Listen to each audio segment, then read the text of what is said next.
So what we're going to try to do is a topology, they call it. That's a fancy word for organizing history in this case.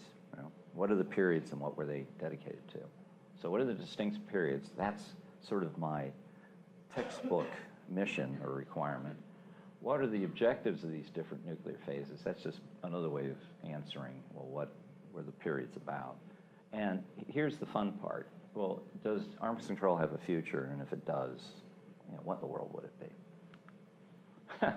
Now, this has got to already indicate that you're on the ground floor. I apologize. This needs pictures and everything. But roughly, some of this we've gone through, so it'll make it easy. We remember the Baruch plan, right? We remember Atchison-Lilienthal. We remember when only we had a nuclear weapon, the most important strategic weapon there was, from 1945 to 49. The aim was nuclear disarmament, and it was tied to our having a monopoly and only giving it up if we were certain that we would be the dominant conventional force projector in the world. Okay? The Eisenhower period included, in this period, 2 years of the Truman administration, and we went through this. National Security Memorandum 68. What do we do after the bomb goes off? Well, the short answer was prevent a knockout blow capability. That wasn't the same as disarmament. You could go about disarmament incrementally, or as it was said about Atoms for Peace, we could go to Baruch through the back door in steps. During this period, though, it was also, no pun intended, critical to maintain nuclear strategic dominance. So whatever we did with regard to arms control had to allow us nonetheless to maintain our dominant strategic capability. This is the period of the new look, maybe you've heard of that, or massive retaliation capabilities. It wasn't like we were going to take off all of our clothing in the first round of a strip poker. It was card by card, and we had more cards than the others, and we were adding cards to the deck to make sure that we stayed on top. But there was arms control during this period as well. 60 to 77 were a number of efforts, and I kind of clumped them together and called them dedicated to strategic stability. This had to do with the Rand report that we spent time talking about during the Deterrence lecture. The idea that both sides had an interest in making sure neither side could strike first and knock out all of their capabilities such that they couldn't strike second. If both sides were convinced that neither could knock out enough forces to preclude that country from striking back second, they wouldn't strike first in the first place. And that was called strategic stability, roughly. SALT, SALT 1, SALT 2, the ABM Treaty, arguably the BWC, the NPT. If you remember, if you've read the NPT, how many have read the NPT? I want to see a show of hands. You can be honest if you haven't. How many haven't? What's the matter with you? What is the matter with you? You're a journalist. You just think you can write? You got to read before you write. Definitely not ready to write. Say again? Definitely not ready to write, yeah. Well, then start reading. I'm going to ask you next week. It takes 5 minutes.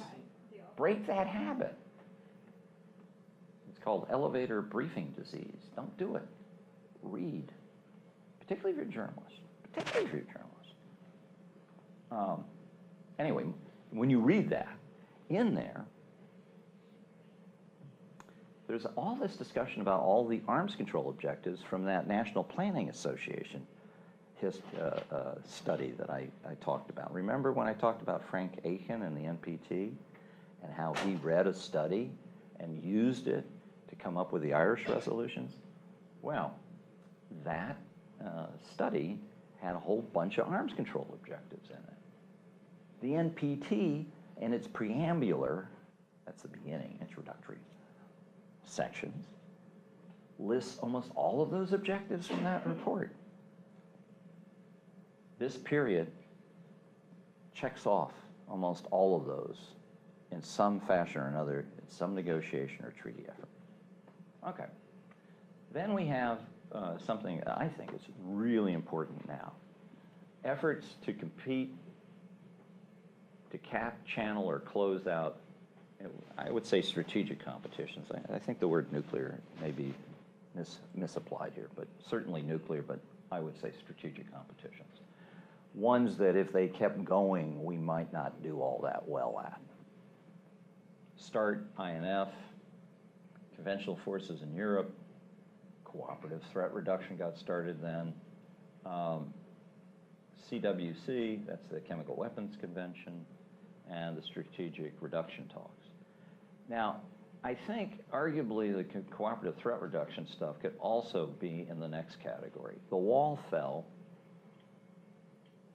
Obama gets in, and Francis Fukuyama's vision of the end of history, that we don't really have any major disputes ideologically with anybody.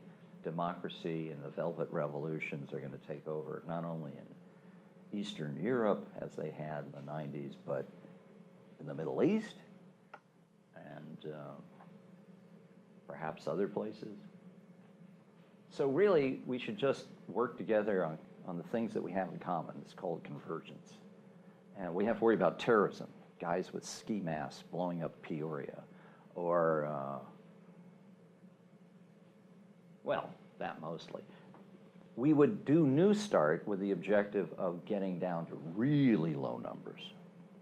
There's New START was going to be followed by New START, and New START, until you stopped starting.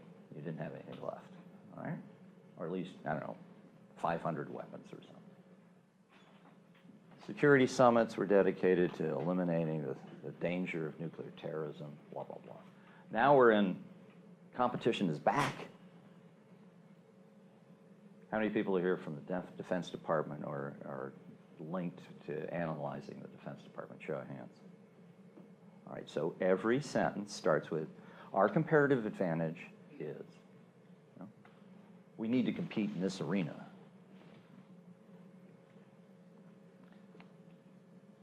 I have to make an admission. 30 years ago, I worked in the office that tried to get that whole idea off the ground. It was called the Office of Net Assessment.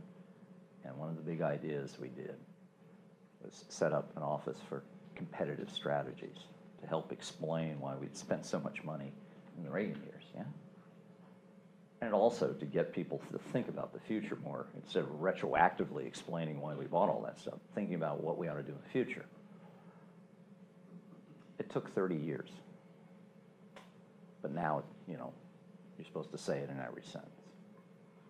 It's based on a business school book by a man named Porter from Harvard.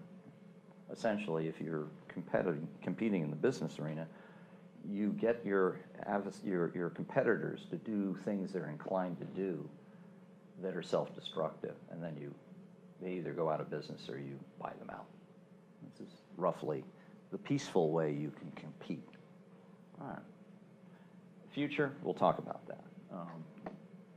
It could be either heavy reliance on the natural order, nuclear deterrence at every level, going back to going towards zero, or what I think is most likely, if we're alert, trying to figure out how to compete to channel, cap, and close out. Okay, we don't have to do this now. I've already said this. I don't have to do this. We know that the explosion in '49 closed out the first period trying to do nuclear disarmament. I don't have to say this because I said this before. I don't have to talk about this because we talked about this before. Now, if you have any questions, raise your hand. I'm pausing. Going once, going twice. Okay. Now, let's talk a little bit more about Eisenhower, because all I talked about when we talked about Eisenhower was the Atoms for Peace program and the logical projection and follow-through of that, which was the Fissile Material Cutoff Treaty. Both initially were designed to make it very, very difficult for the Russians ever to get enough fissile material to have enough weapons to destroy enough key American cities, about 100 of the largest ones, to knock out our mobilization base in a first strike or a knockout blow. That dominated much of this administration, but there was more. I like to talk about the more that we didn't talk about before. The whole idea of surprise attack animated a desire to have a U-2. That's that plane in the bottom there. Fly over the Soviet Union to find out just how close they were to getting a knockout blow. Because you were there anyway, why not have an arms control proposal that would allow you to do it legally? Open skies. We still have this program. I don't know how much sense it makes, but we still have it. I don't know how much sense this made. There's a lot of criticism that's very clever from the Rand Corporation on why this is a little half-baked. But that program got started. Then we had a program called Freedom of Space. You'll notice that there's a nose cone there in the Oval Office. Maybe we should bring that back, put it in the Oval Office. It's sort of a talking point. Yeah. I kind of like this. You can see it. It's just different times. That's Eisenhower there, is talking. I think there was some kind of message that was relayed in space from a satellite that we had put up in '58. What happened in '57? I'm so old I actually lived through this, but does anybody remember? Sputnik. Well, we had to do something. Well, we got things up in space. And we wanted to have an outer space treaty to make sure that the competition was controlled. Freedom of space is a whole program and effort to do that. Sometimes, as we've learned with the Saudi case most recently, you're not in control of the news cycle. Somebody else does something. We did this ourselves, but we didn't know that it was going to happen. We had a nuclear test in '54, and there was an unfortunate fishing trick, the not-so-lucky Dragon, and it got downwind of what was fallout. And that was something that we did not understand very well. There was fallout in the Japanese nuclear bombings, but it was not very significant as compared to what this was, because it was a test that picked up debris. And the tests at Hiroshima and Nagasaki, they were airbursts, and very little debris was sucked up into the mushroom cloud and dispersed in the winds. This was entirely different. This was at ground level, or water level, if you will. A lot of radiation. And of course, just to make sure that, everyone got the political point, the folks were Japanese. Again, this was not a good look. And it put into play, here's where the radiation went. We started talking about at least getting rid of atmospheric tests. So that got thrown into the mix as well. All right. So in '58, we agreed to a one-year moratorium, and that eventually led to signing a treaty that said you can't test the atmosphere, you got to do it underground. Okay, now this is something I only recently stumbled into, and I couldn't quite figure out. The first arms control treaty during the Cold War is the Antarctic Treaty, which everyone knows, right? I'm thinking, wow, I forgot all about that. What was this about? There was an exercise in '46 and '47 where the United States put, 33 military naval vessels, I guess military is redundant with naval, down in Antarctica. And they wanted to see what operating down there was like. Now, part of the reason why is our aircraft carriers could not get through the Panama Canal. They had to go down through, what is it, the tip of, there's a name for this. Tierra del Fuego, yes. And the thought was, we need to be worried about who's controlling Antarctica. Now, at the time, aircraft carriers carried an awful lot of nuclear weapons. So we decided to have a treaty that says no one can militarize Antarctica. Well, that was our first arms control treaty. And the Soviets agreed to this. All right. That was that. I mean, those were incremental steps in the direction of arms control. They would say disarmament, but it was arms control until, you need a lot of decades of that to get to where you're going, with regard to disarmament. All right, the second period came roughly after Eisenhower. I think it was driven, I'm going to argue it was driven by the RAND work that I briefed you folks on. I've already gone through why.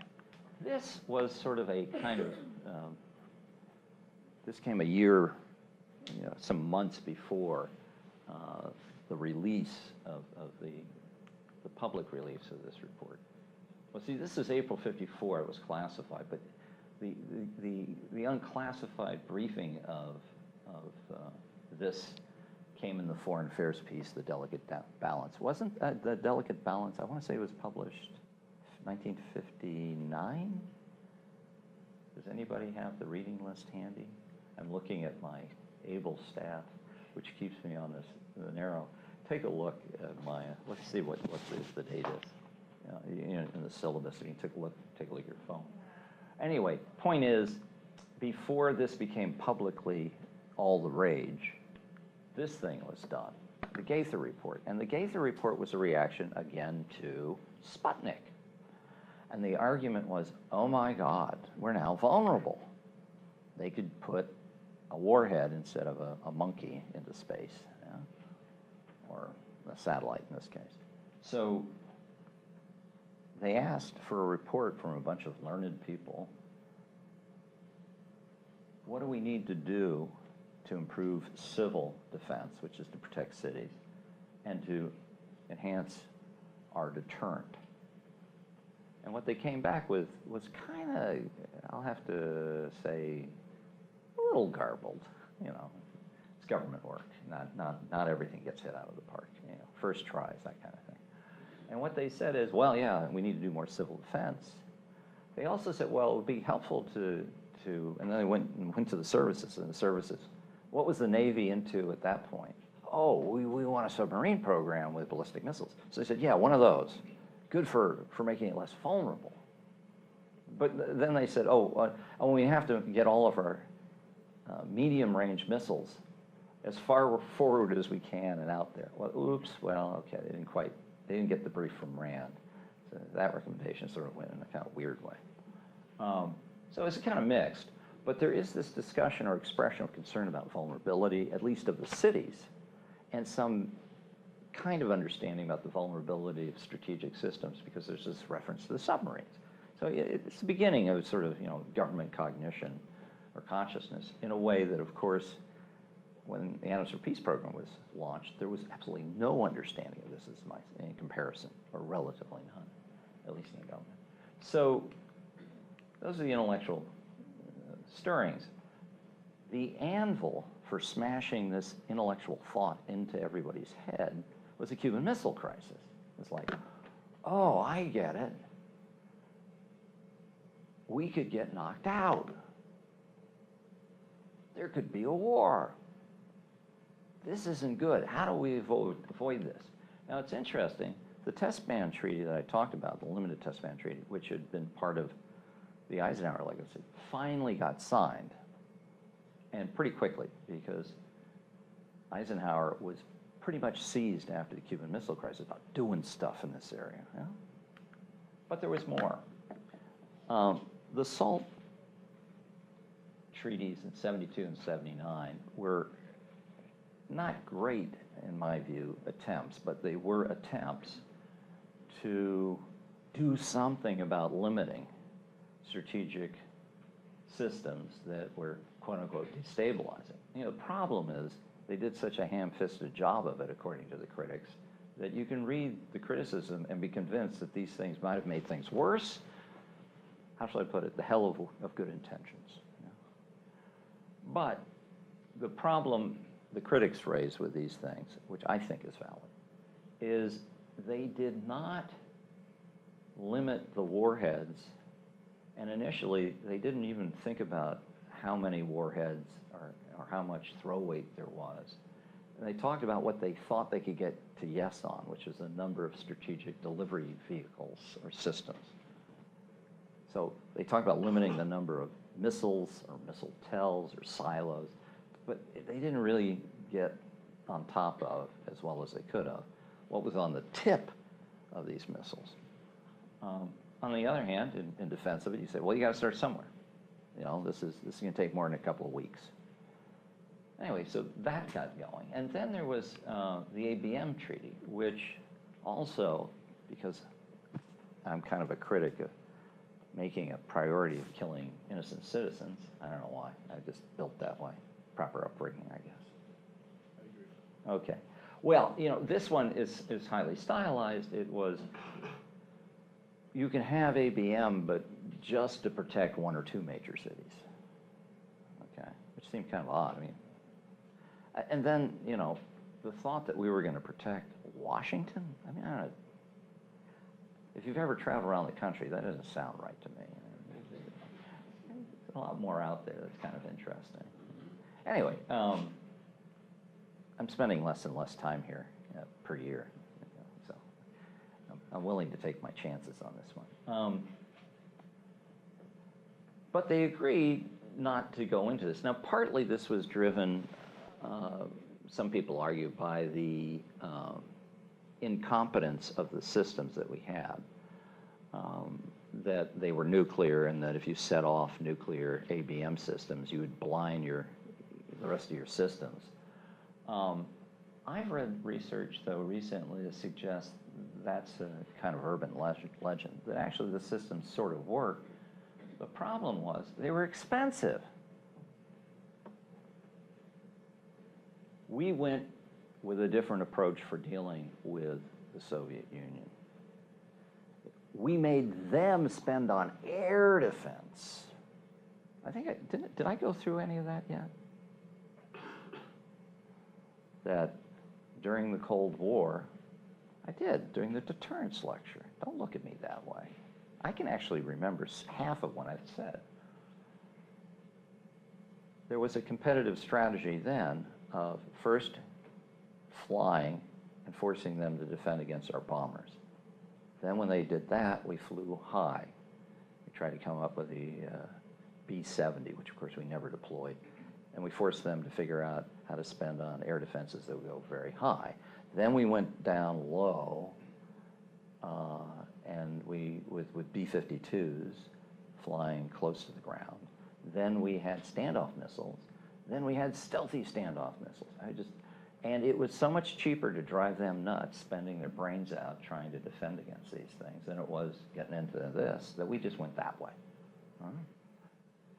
That may help explain sort of the ABM Treaty from a military scientific angle, but sort of the narrative on this one, I'm not wild about, you know, but that's just me.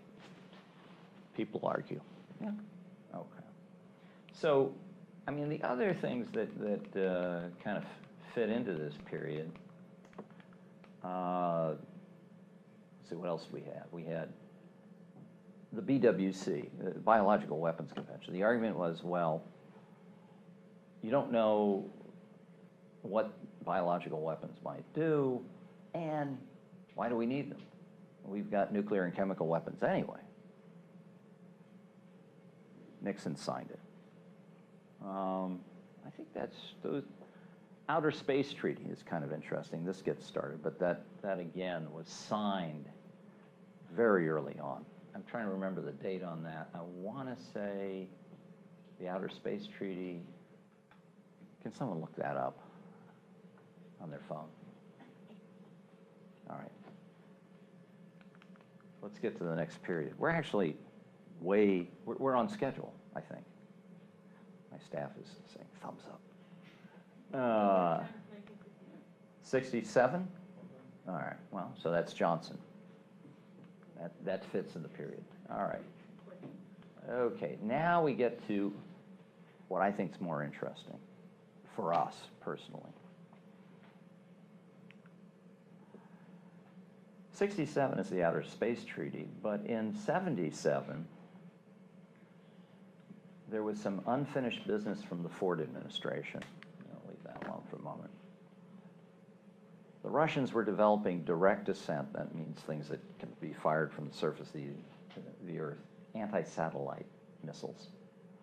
And the vulnerability of our satellites was something we were worried about.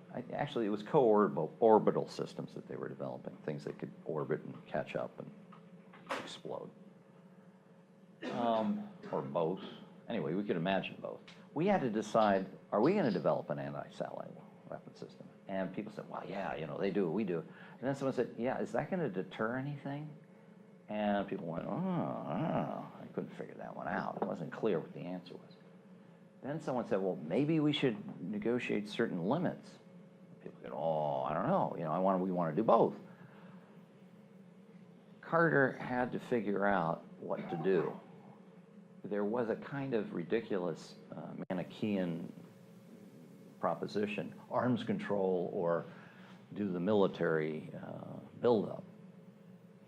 Now, it could be speaking to his character or his genius or I don't know what, but what's interesting is he did something that historically was very important. He said, let's do both. In fact, let's make one in service of the other.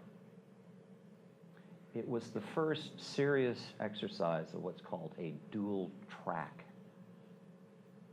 approach. Now, that didn't bear fruit with regard to those talks. But then there was another problem that was emerging about the same time, and that was the Russian effort to develop and deploy this monster. This is an SS-20. If you go down to the Air and Space Museum just down the block, you can see one of these things. That's also another evidence that you did well in the Cold War. When you get their stuff and you put it in your museum. We ought to really actually think about this with regard to how we're competing today. I mean, what exactly do we want physically as evidence of victory with regard to what it is we're competing for? We can't figure that out. Maybe we need to slow down and think about it just a little. By the way, I understand the defense budget is going to be frozen at 233, or it might decline down to 700. That's interesting. I see people nodding and some people shaking their heads. But John Bolton, at least, made this announcement. So it's not exactly hearsay at this point. It's certainly a real probability. As I pointed out to my registered students, the first thing that gets cut when you have to make defense cuts is the study money. Right? Heads up, could be a problem out there. When this system came on the horizon, the worry was that the Soviets might actually be onto something. In particular, they wanted to destroy, break up, and shatter NATO.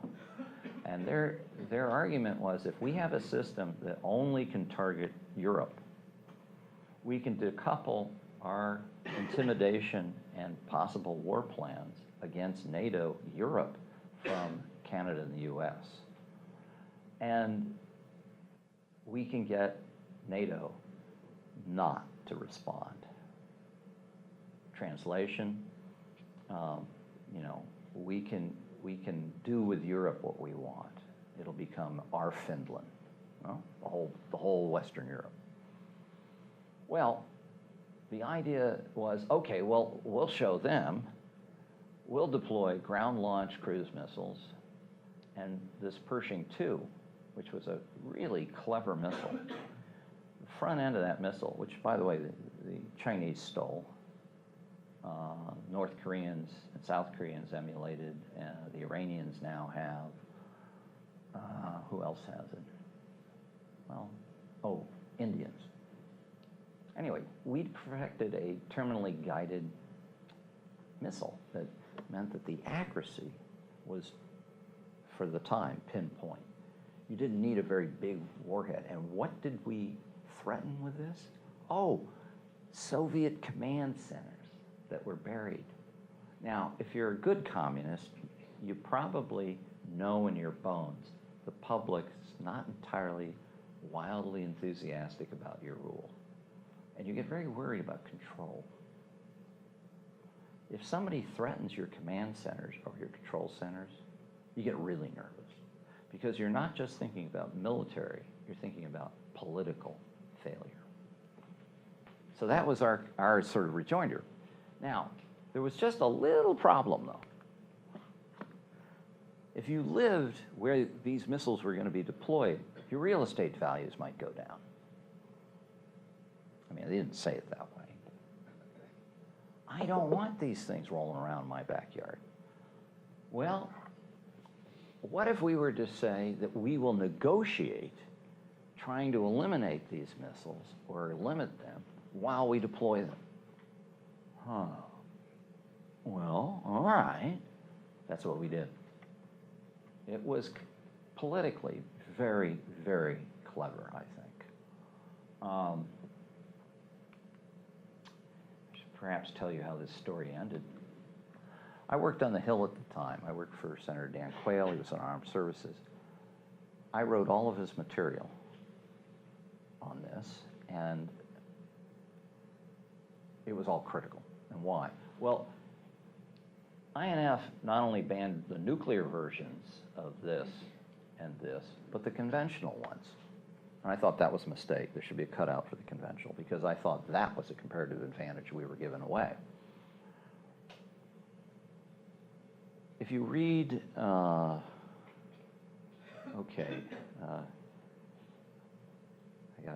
memory's flashing before me here. Woodward, he wrote a book on quail. There's a section on there, and I did not speak to him, so it must be true because someone else told him, that it was Quayle's opposition to the INF Treaty that got him on the golf course debating James Baker about why there were problems with the INF Treaty, and Mr. Baker, let's just say, did not do well. And it got the interest of Mr. Bush, and he nominated Quayle to be his vice president as a result of that encounter. So there's a little bit of history here, but we did get an aide-memoire to the treaty to try to work one of the technical problems. It's kind of like an amendment. But essentially, the treaty went ahead. Now, at the time, I have to say, the critics like myself and the proponents, how do I say this gently, didn't know what they were talking about. After the Cold War, we were able to get more documentary evidence of what happened.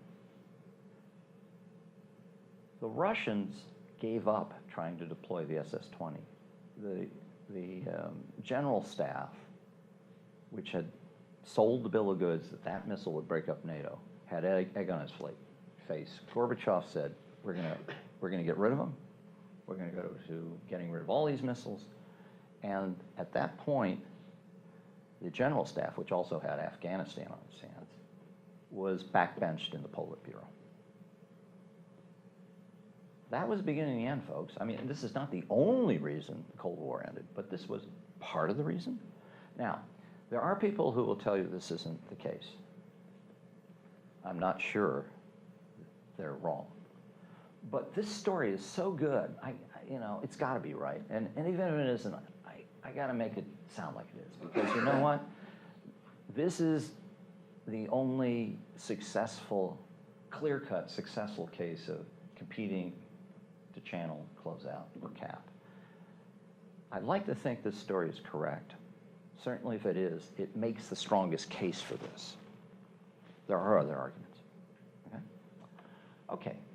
Just thought I'd try to explain why I think there's something to this.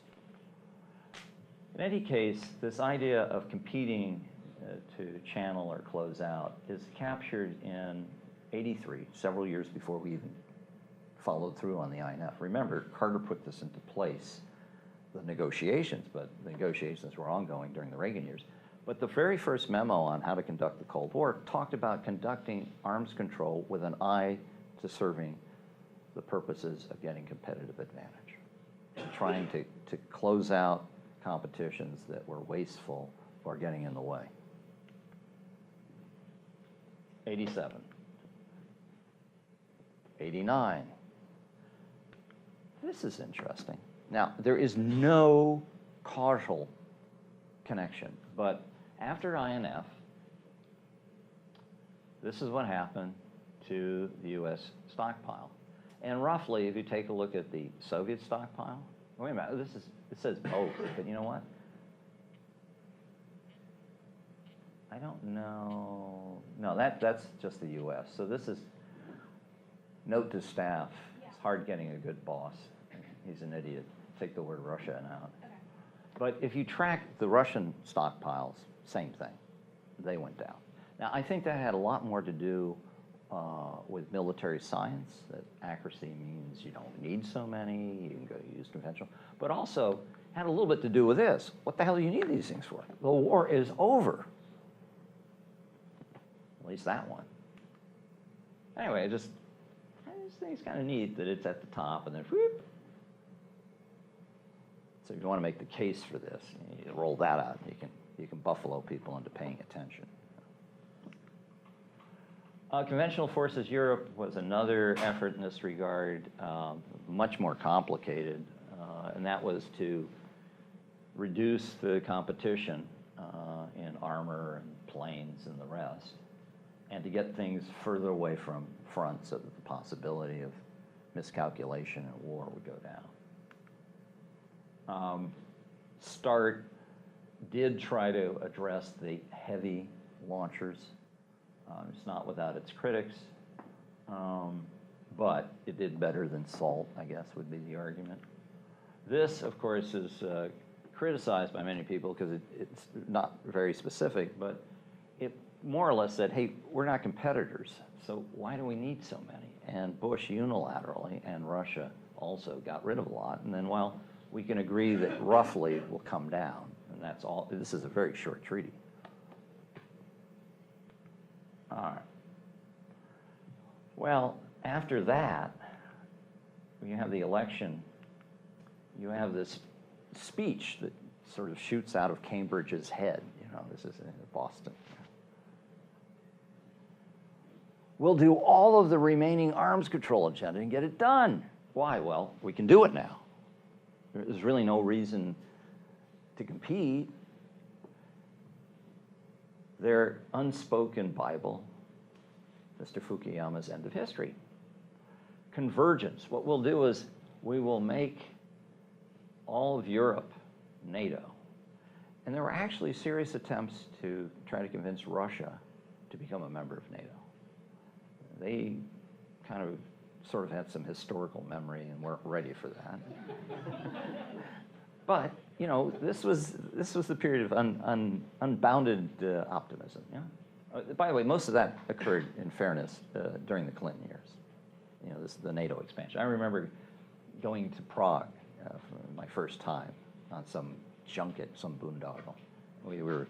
It's part of some effort to, we had a meeting to expand NATO, and then, I don't know, 6 months later, well, NATO expanded. I was not an official. This was a genuine boondoggle. So the other thing is, you know, World Trade Organization, you know, almost everybody becomes a member. You know. Right. Oh, when you had, well, New START, which as I explained, is supposed to lead to new, and newer START, right? By the way, I gave a talk at this point, and I think it was, I don't know where, but I said, I want everyone to know that New START and arms control. Oh, it said arms control ends with New START. I said, there is no future in this. The Russians are not interested in going any further. That was pretty spot on. But part of the convergence was the nuclear security summits. Now, I remember when they announced the first one, I was privileged to be close to someone very senior, you know. And he said, "You can't believe it. I actually managed to get the meeting done. You know, we've got 20 countries." Because nobody knew exactly what it was supposed to be like. It was just in a speech, you know. It wasn't like they had planned. And he was so proud of himself. And I said, "Well, now you are planning for the next one, right?" He said, "What do you mean? There's not going to be a next one." I said, "Oh, no, you have to have a series. This is your contribution to world history. You have to do these constantly, even if they're not that productive." Well, I was right there, too. I had 4. I remember the frown on his face when I told him that. I said, "By the way, if you want pointers, you could call Ambassador Bolton about the Proliferation Security Initiative, which produced endless meetings and dinners, and he'll give you some tips." All right, well, you know, then we had another election. Now we're supposed to compete. And, well, you know, these are your 4 competitors. For what it's worth, these were the 4 competitors during the Obama years, according to the Defense Department. They added ISIS. I think in the beginning of the Trump administration, ISIS was high up, but it's not so much now because there's not as much of ISIS left. But, you know, Kremlin, Beijing, Tehran, North Korea. Pretty easy. And what are we supposed to do to compete? Well, you're supposed to modernize and flex your nuclear forces. So you need to modernize your tactical weapons, all of your platforms, and, you know, and they're old. There is a reason to do this. They're really old. Anybody, who thinks they have the oldest automobile in this room? And what year is it? Hands up. Come on, you drive cars. Who thinks they have the oldest car in the room? What's that? Mine's 2017. Well, then don't speak up. Who's got something older than I that? got 2010. 2010? 2006. I have an 88. Actually, I have a 72, but we won't talk about that. They fall apart. It gets hard to keep them up. My wife is telling me, get a new car. She's not wrong. Well, anyway, that's what this is about. Stuff needs to be modernized. Okay, so you do that, but then, you know, you do visits in South Korea, you go to guitar, you go to, you know, you show the flag, you do exercise. Missile defenses.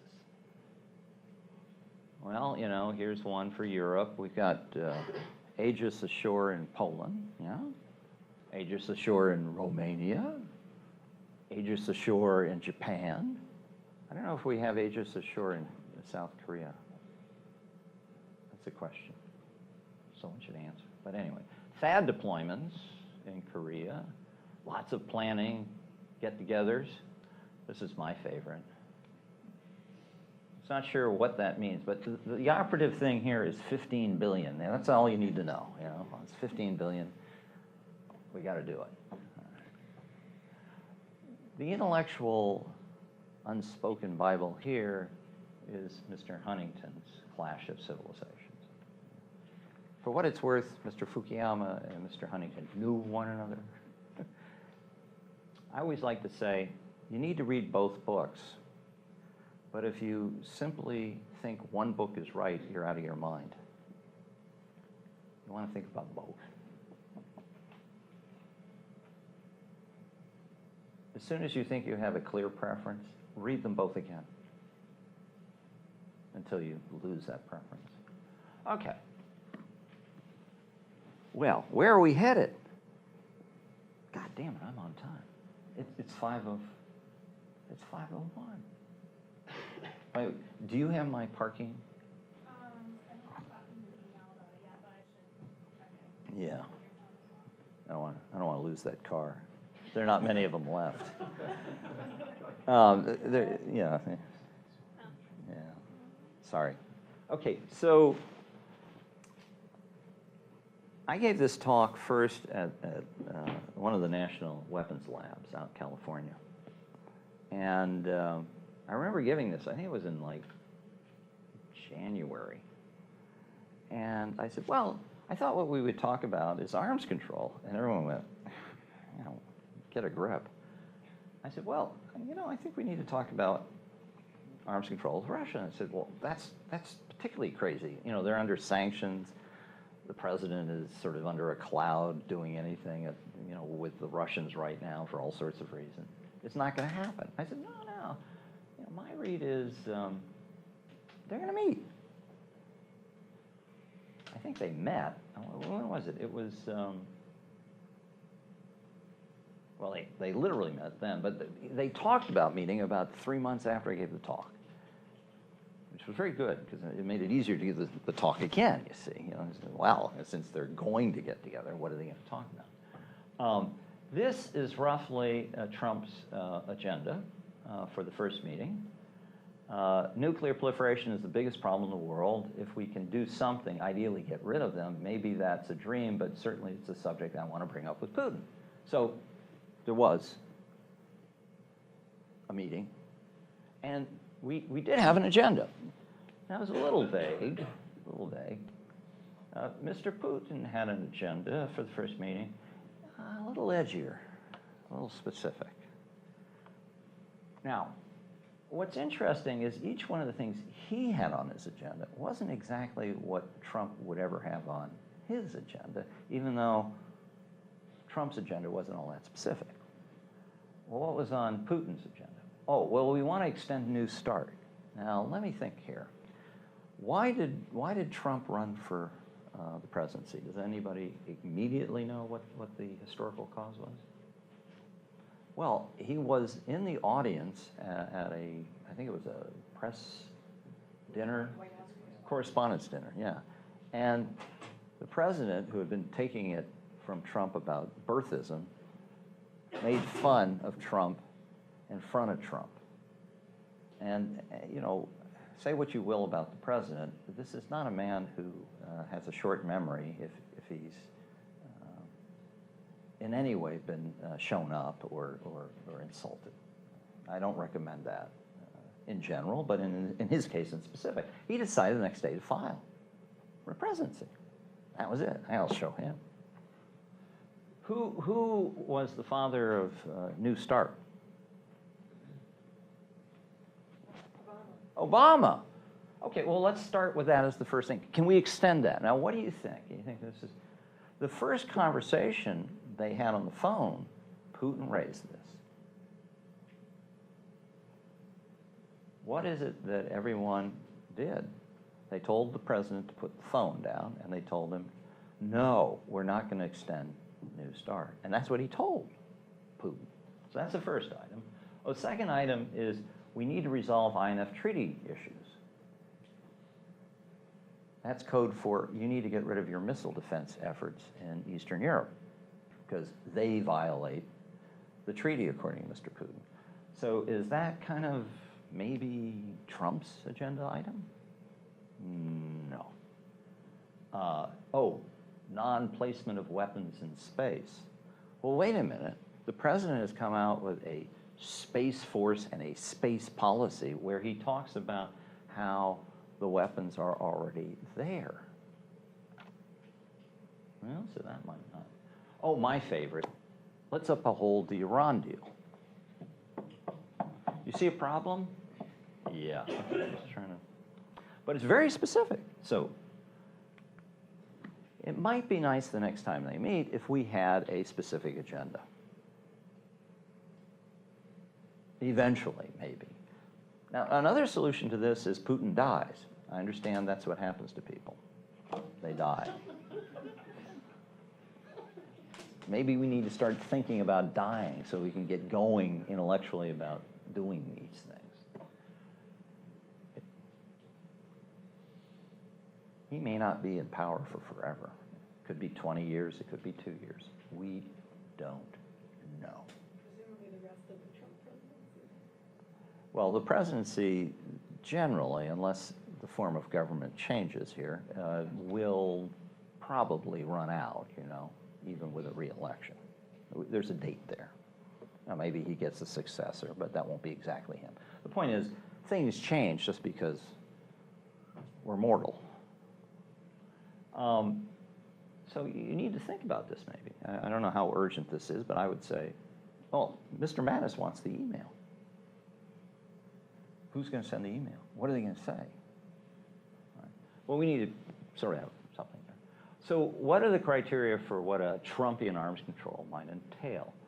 Well, I think it needs to support, you know, our strategic military objectives, because every other, you know, defendable arms control effort in the past has made that argument. And so maybe, you know, you want to be able to say that too in some way. Oh, be competitive. Why? Well, it goes in the memo of everything about anything that has to do with security, you know. So this has to be, it's got to have that word in our memo too, right? It's to exploit economic and technological trends. Also, besides just being trendy, I actually think it does make sense to be competitive. Now, some people get confused. They think that when you say competitive, they mean ornery. Is there anybody here who's married?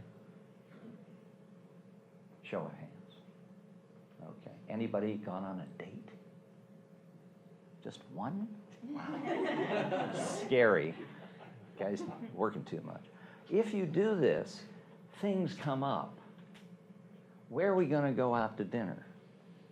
Ooh, well, we could go to that pricey place, or oh, we could go to that dumpy place. Or, oh, you have to kind of compete to come to the conclusion as to where you're going to go. Does that mean you're enemies? No, you're just married. It's another way of saying even friends compete. So don't get confused about this term. It is a way of relating. And you can compete in a stupid fashion that's self-defeating, that makes you hate it, or not.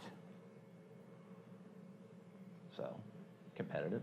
And then it should inform follow-on discussions with the Russians and our diplomacy towards other nations as well. I mean, it shouldn't just be a specific proposal about a specific problem with a specific country. It should relate to something bigger.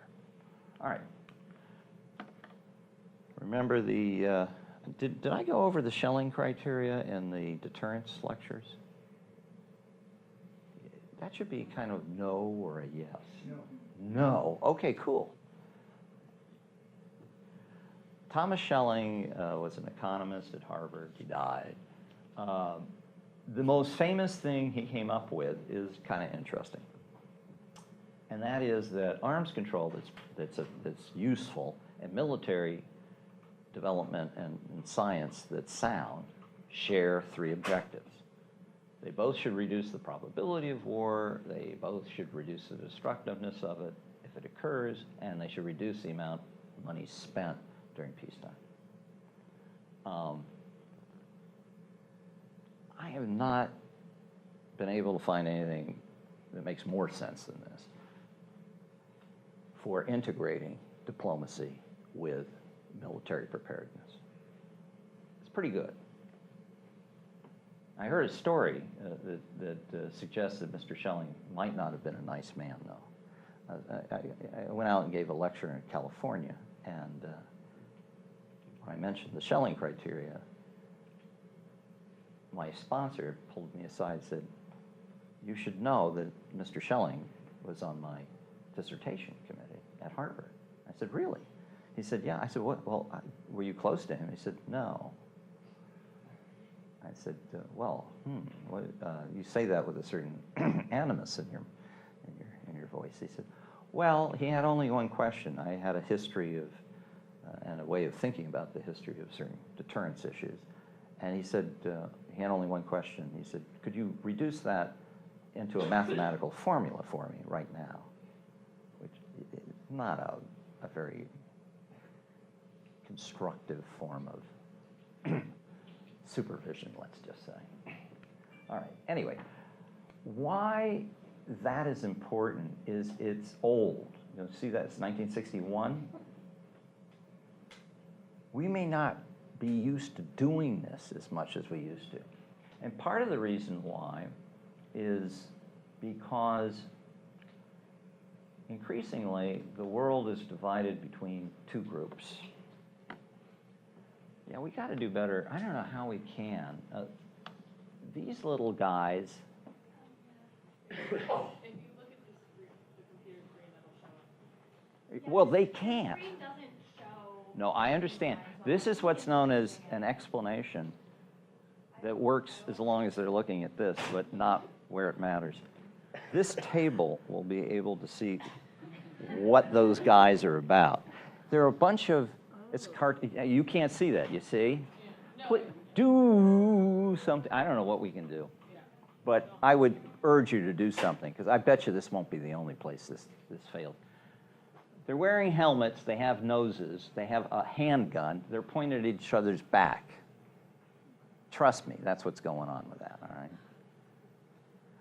They're marching around in a circle, and the argument roughly is the natural order of fear and loathing keeps the peace. We'll be fine with enough guns. If everybody has a gun and it's pointed at everybody's back, we'll just walk around in a circle for forever and it'll be fine.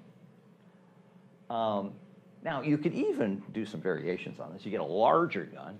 Maybe some of the other people will drop their smaller guns and get behind your larger gun. That's called an alliance. Yeah? So you just see the world this way. There's one problem. What if one of these folks gets bored? What might happen? Well, let's see. What happens if I pull the trigger? Or one of them slips while they're walking and they accidentally set one of them off. They didn't mean to. If you wonder if the getting bored thing doesn't make sense, read the newspaper. What's going on out there? There are a lot of people with guns who are bored. They like to mix things up, right? Properly read, the Cuban Missile Crisis kind of was like that. We came real close in a couple of ways. All right? I already told you about the man that saved the world. There you go. Okay, so that's one way of looking at things and sort of the problems. And then there's the second group. Now, this is a little unfair. I actually have to tell you that I own a tandem. I don't own a recumbent, though. I fear that if I did, I'd have to wear fanny packs to class and go to Renaissance fairs. And I'm just not cut out for that. But it just could be they're ahead of their time. They want to go to zero, and they know the right modes of transportation, and we're just going to catch up with them. All right? Now, back in 1961, if you did a bell curve of all the intellectual capital of thought about strategic weapons and about arms control, you'd get a bell curve, and on the left side, you get the zero crowd, these guys over here. And on the right-hand side, you get the deterrence-only natural order types. But they'd be on the tails. In 1981, there are no tails, there is no hump. One half is the zero crowd, roughly, and one half now is the deterrence only. There is no hump. What I'm going to talk to you about then is something that would have to be a work in progress at best. It could be that the deterrence-only crowd commands the scene. There is no future arms control. It could be that the zero crowd comes into power, and that's where we're headed. Or it could be that we go back and forth depending on the election so that nothing happens in either category that's anywhere near as coherent it would be. And then there is this possibility I'm going to give you now. and that is that we do compete, but to channel, cap, and close out particular competitions that if you leave open for very long, blow up in your face. Okay, nuclear posture review. I won't bore you with this, but for those that want to know, by law, you're supposed to actually focus on, get this, nuclear non-proliferation and arms control. It has to be in the report. I only found out, and I asked you to read, by the way, there are new readings for arms control, and I apologize for the first set. When I got started, I didn't read as much, and the quality of what I first suggested, let me be charitable, was awful. It's better now. I don't know if it's the last put on it, but if you read what's up there now, it's much better and much more interesting. In any case, in preparation for this lecture, decided to read the Nuclear Posture Review for, I don't know, the third time. And I found this. And what it said is, we should get a sea-launched cruise missile, a nuclear warhead, because it would give the Russians the incentive to negotiate away or reduce, basically, what we call tactical weapons, or the non-strategic nuclear weapons. Just as the prior Western deployment of INF forces in Europe led to the treaty, period. As Secretary Shultz said, if the West did not deploy Pershing II and cruise missiles, there would be no incentive for the Soviets to negotiate seriously. Blah, blah. And when I saw that, I was stunned, and I'll tell you the reason why. About 8 months before, I'd written a memo. You'll notice I've tactfully redacted who I wrote it to the people working on the Nuclear Posture Review, and in there I said, okay, I get it, we're going to compete, but we need to catch up, and we need to modernize. We need to modernize to catch up, and we need to catch up to compete. But last I checked, you compete for a reason, and even our president makes very clear, it's to win.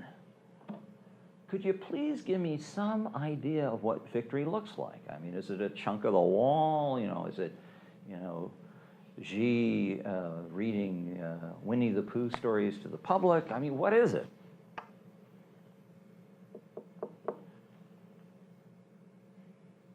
One idea. In the Carter-Reagan years, we understood that the deployment of INF systems were slave with talks to eliminate them. What we ended up was an agreement not to deploy that helped discredit the Soviet military, which in turn helped bring down the Soviet Union. It may be too early to specifically to specify publicly what the happy endings might be to any military efforts we undertake now, but it's not too early. That doesn't make sense. It's not, maybe it's too early, but it's not too early. Well, I should have said, but we need to get on with it soon. I wrote this late at night. Hey, I called these guys. I said, did I do that? You know what the answer was? You'll never be able to prove it. And I laughed and I said, okay, would anyone be able to disprove it? And he laughed and he said, no. I said, well, that's good enough for me. He said, yeah, but you need to understand, Henry, no one takes any of this crap seriously. And I said, yeah, but that's the reason we have non-governmental organizations, to take seriously that which government doesn't. That's the reason you're getting this lecture. By the way, I am not suggesting someone takes this seriously yet, although Mr. Mattis sort of suggests he might. All right, well, if you're going to use this approach, we got about 15 minutes, what would you apply it against? My thought would be two things, missiles and satellite vulnerabilities. Missiles because, well, there are a lot of them, and there are more of them, and they seem to be in the hands of countries that are potential adversaries. And because, well, that's odd. I guess this needs to be placed. In other words, it's on the wrong side of that slide. Yeah, it's a minor thing. Just flip it behind here. The other reason the missiles matter is they're accurate enough to do strategic damage in small numbers, much like tactical nuclear missiles were able to do in the 60s and 70s and 80s, without being nuclear at all. So the missiles, stupid, are the problem. It isn't just nuclear weapons. It's the missile.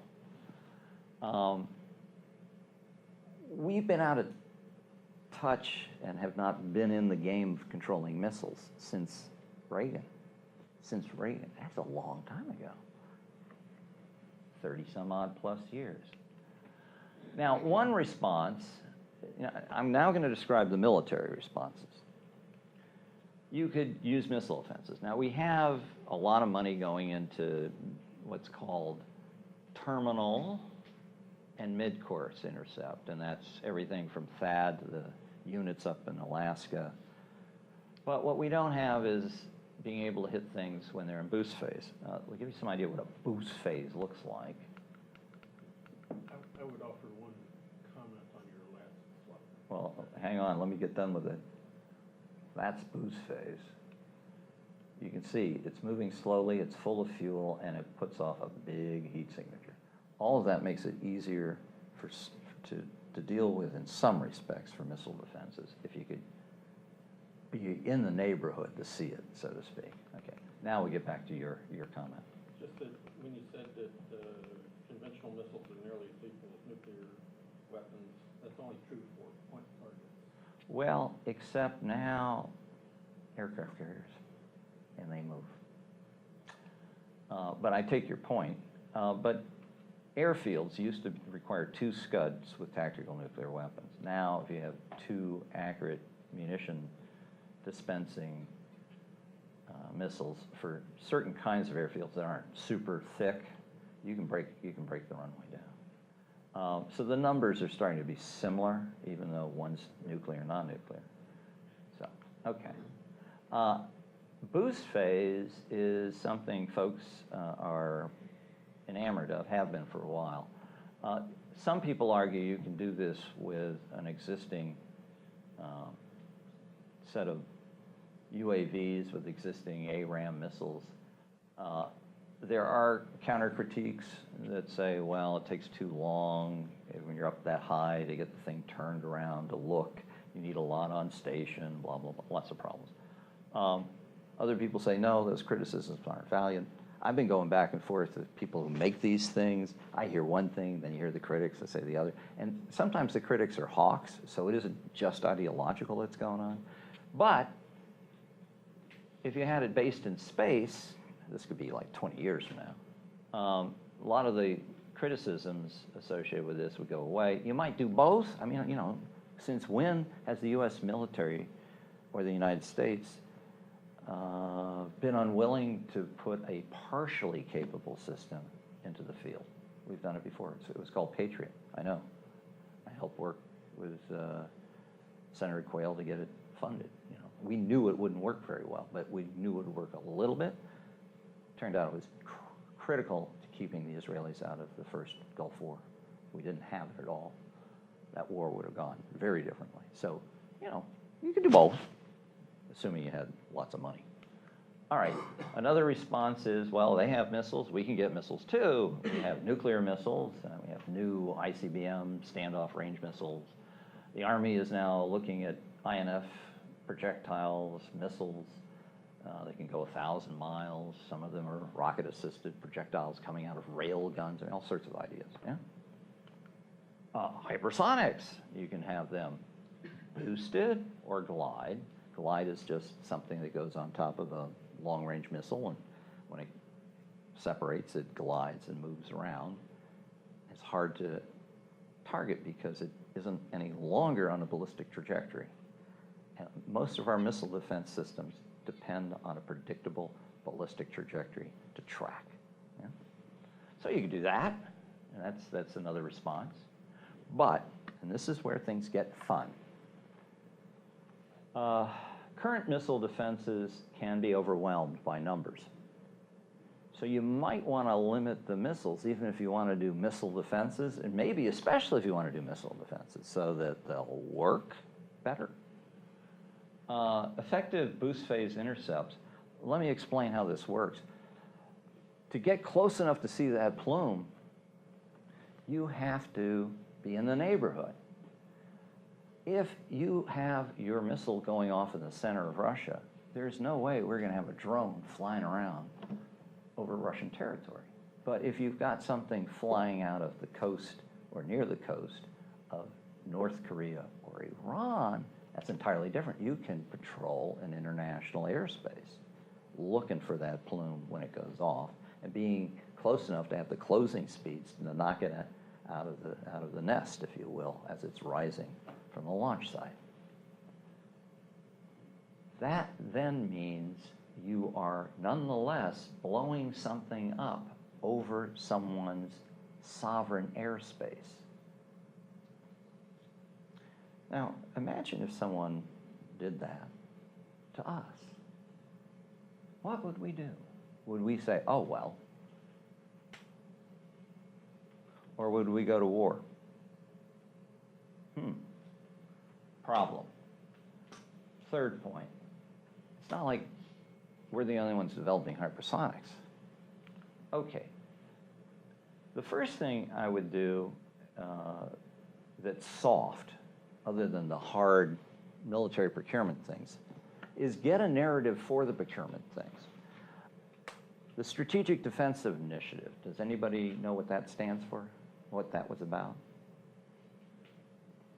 I mean, intercepting Russian missiles. It was Reagan's Star Wars is what the critics call it. Do you know what I called it? The Strategic Dining Initiative. Why?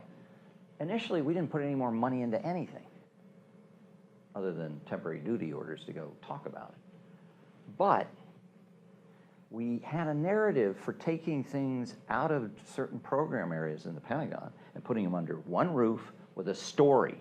And the story was, it's Russia, stupid, and we're coming after you. Scared the crap out of them. Same programs, but with a new story. If you have a narrative, the narrative itself becomes a weapon and a threat, and it is leverage. If you have the capabilities and you're doing the programs, but you don't have a narrative, it's not quite the same. So get a story. Maybe we call it the Prompt Missile Initiative, for dealing with both INF missiles you want to have and prompt strike against Russia and China. By the way, Russia and China hate conventional long-range missiles that are accurate. Why? Well, they're afraid we might knock out their command centers and their radar sites such that they'll have all these nuclear arms and nuclear legs, but they won't have a head. Second thing, maybe have an Iran, North Korea-focused boost phase intercept program. All right? What would you do after you did that, though? You'd still have to do something beyond just having a story and rattling people's cages. One idea, which I pushed, and I think a few people have picked up on, is you might say, if you're one of those special countries that has violated the NPT, does anybody know what the only or clearest case of a country violating the NPT is? North Korea.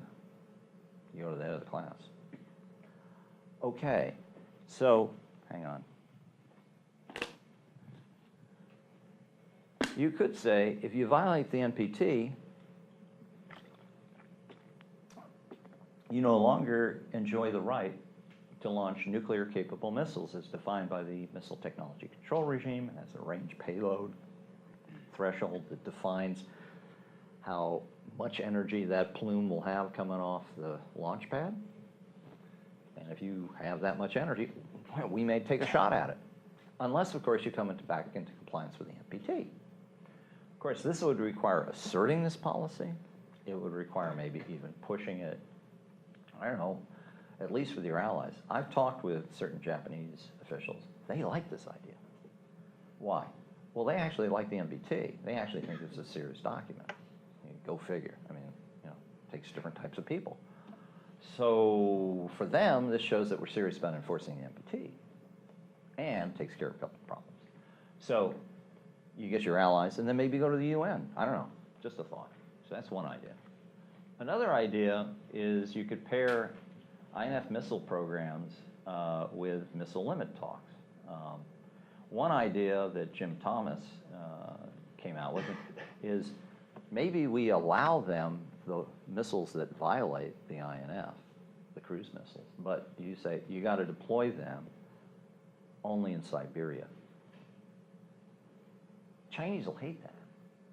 Good. We turn to the Chinese and say, you don't like that? Maybe we should talk.